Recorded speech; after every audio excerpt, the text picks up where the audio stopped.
నిజంగా టీటీడీలో వైఎస్ఆర్సీపీ వచ్చిన తర్వాత జరిగిన అనేక మంచి కార్యక్రమాలు, ఒకటి కాదు రెండు కాదు, అనేక మంచి కార్యక్రమాలు జరిగాయి.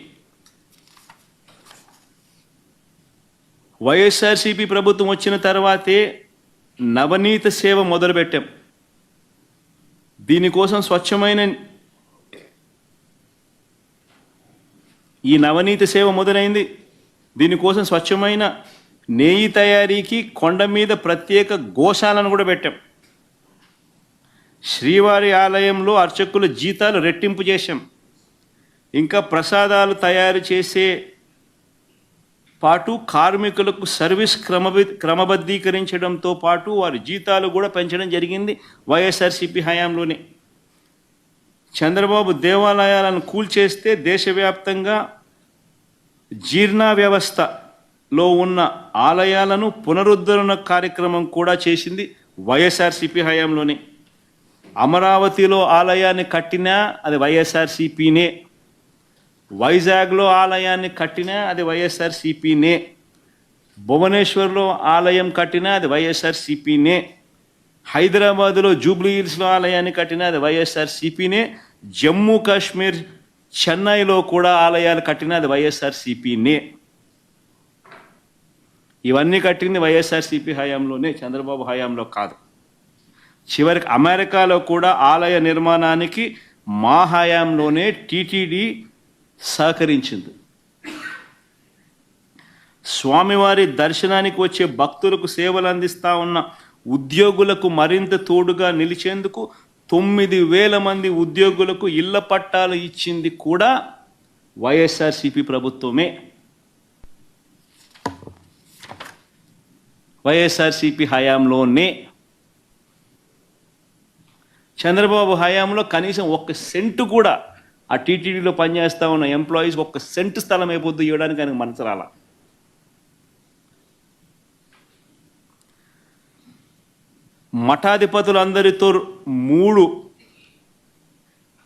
మఠాధిపతులందరితో కూడా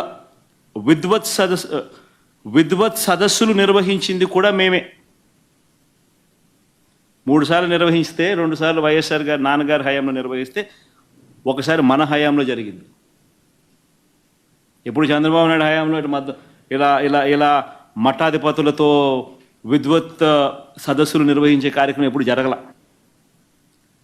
ఏ రకంగా చూసుకున్నా కూడా ఏదైనా మంచి జరిగింది అని అంటే అది జరిగింది వైఎస్ఆర్సీపీ ప్రభుత్వ హయాంలోనే అని చెప్పడానికి ఇవన్నీ కూడా ఎగ్జాంపుల్స్.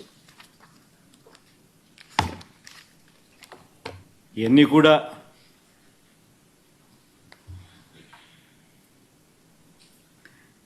నాలుగు మాటలు ఇంగ్లీష్లో కూడా చెప్తా. ఎందుకనంటే ఇష్యూని ఎంత పెద్ద చేసి పెడుతున్నారనంటే వీళ్ళంతా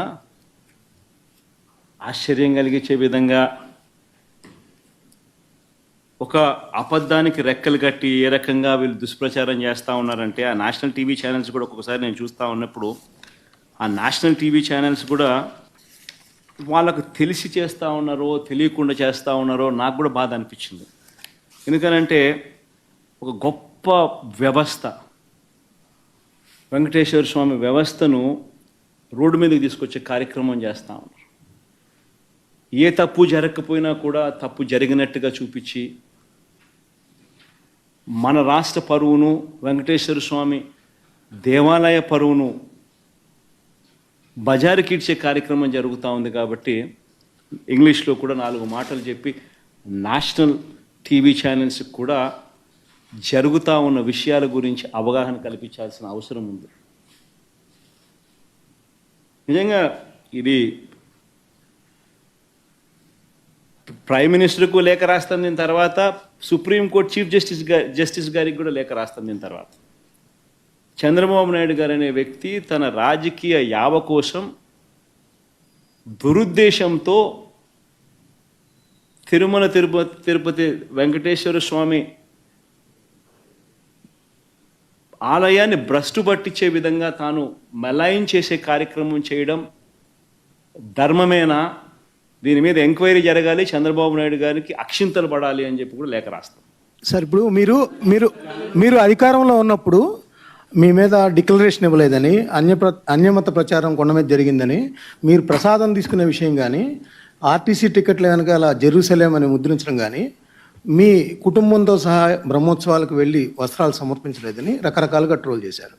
ఇప్పుడు మీరు అధికారం పోయి ప్రతిపక్షంలోకి వచ్చిన తర్వాత యానిమల్ ఫ్యాట్ గతంలో మీ హయాంలో జరిగిందని, అదేవిధంగా విజిలెన్స్కి సంబంధించి వందల కోట్ల రూపాయలు టీటీడీలో అక్రమాలు జరిగాయని చేస్తున్నారు. ఇదంతా ఎలా చూస్తారు? అంటే మీరు క్రిస్టియన్ అని ఈ విధంగా వాళ్ళు పాల్పడుతున్నారా, లేదా ఒక బలమైన పార్టీని దెబ్బతీయటానికి చేస్తున్నారా?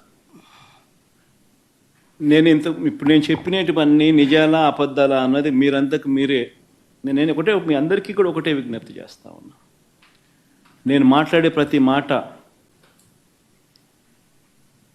నిజమా అబద్ధమా అని మీరే వెరిఫై చేసుకుంటారు. నేను మాట్లాడే ప్రతి మాట లాజిక్గా మాట్లాడుతున్నానా లేదా అనేది మీరే వెరిఫై చేసుకుంటారు. నేను మాట్లాడే ప్రతి మాట నిజమే మాట్లాడుతూ ఉన్నప్పుడు, నేను మాట్లాడే ప్రతి మాట వాస్తవాలే చెప్తా ఉన్నప్పుడు, నేను మాట్లాడే ప్రతి మాట లాజికల్గా చెప్తా ఉన్నప్పుడు, మరి మీ అందరికీ కూడా జరిగిన వాస్తవాలన్నీ కూడా నేను చెప్పక మునుపు మీ మనసుల్లో ఉండేది, మీ చెవులకు వినిపించింది, మీ కళ్ళకు వాళ్ళు చూపించినది వర్సెస్ ఇప్పుడు నేను మీ అందరి దృష్టికి తీసుకొచ్చింది, తేడా మీరే గమనించండి. తేడా గమనించిన తర్వాత నేను మిమ్మల్ని అందరినీ కూడా కోరేది ఒకటి, రాజకీయాలు ఈ మాదిరిగా చేయడం ధర్మమేనా? రాజకీయాలు ఈ మాదిరిగా చేయడం న్యాయమేనా అని స్ట్రైట్గా నేను మీ మనస్సాక్షిని ఈ మాట అడగండి అని మిమ్మల్ని కోరుతా ఉన్నాను. Ask yourself, is this how you want politics to be? అడగండి. ధర్మం కాదు, న్యాయం కాదు. రాజకీయాలు చేయాలనుకుంటే ఏదైనా స్ట్రైట్గా చేద్దాం. సార్, మెడికల్ కాలేజీలు ప్రైవేట్ పరం చేయడానికి స్కామ్ ఉందంటున్నారు. ఎలాంటి స్కామ్ ఉందండి? మెడికల్ కాలేజీలు నిజంగా కూడా 8,400 కోట్లకు సంబంధించిన బడ్జెట్కి అయ్యే ఖర్చులో ఆల్రెడీ స్థలాలు ప్రొక్యూర్ చేసినారు, అయిపోయింది. 2,400 కోట్ల రూపాయలు పెట్టుబడులు కూడా పెట్టడం జరిగింది. బిల్డింగులన్నీ కూడా చాలా చోట్ల అడ్వాన్స్డ్ స్టేజ్లో ఉన్నాయి. 5 చోట్ల మెడికల్ కాలేజీలు ఆల్రెడీ స్టార్ట్ అయిపోయినాయి. ఇంకొక 5 చోట్ల పూర్తిగా ఈ సంవత్సరము మనం కట్టిన బిల్డింగులు చూపిస్తే వాళ్ళు సీట్లు ఇచ్చే పరిస్థితి కూడా రెడీగా వాళ్ళు ఆల్రెడీ చెప్పడం జరిగింది. మరి అటువంటి పరిస్థితిలో ఉన్న ఈ మెడికల్ కాలేజెస్ను, గవర్నమెంట్ మెడికల్ కాలేజెస్ను నువ్వు అమ్మేయడానికి సిద్ధపడితే, ప్రైవేటైజ్ చేయడానికి సిద్ధపడితే దాని అర్థం ఏంది? అసలు ప్రైవేట్ మెడికల్ కాలేజెస్ అన్నది నువ్వు స్కాములు చేసి నీ దగ్గర వాళ్ళకు నువ్వు అమ్మాలనుకునే ఒక స్కామ్ చేయడం ధర్మమేనా? అసలు ప్రతి జిల్లాలోనూ ఒక మెడికల్ కాలేజ్ వస్తే దానివల్ల జరిగే మంచి ఏమిటి తెలుసా? ప్రతి జిల్లాలోనూ ఒక సూపర్ స్పెషాలిటీ హాస్పిటల్ వస్తుంది, టెరిషరీ కేర్ ఇంప్రూవ్ అవుతుంది. ఎప్పుడైతే ప్రతి జిల్లాలోనూ ఒక సూపర్ స్పెషాలిటీ హాస్పిటల్ గవర్నమెంట్ రంగంలో ఎప్పుడైతే కాంపిటేటివ్గా ఉంటుందో, అప్పుడు ప్రైవేట్ రంగంలో ఉన్న వాళ్ళు ఇష్టం వచ్చిన రేట్లు వేసి ప్రజలను ఇబ్బందులు పాలు చేసే కార్యక్రమం చేయలేరు.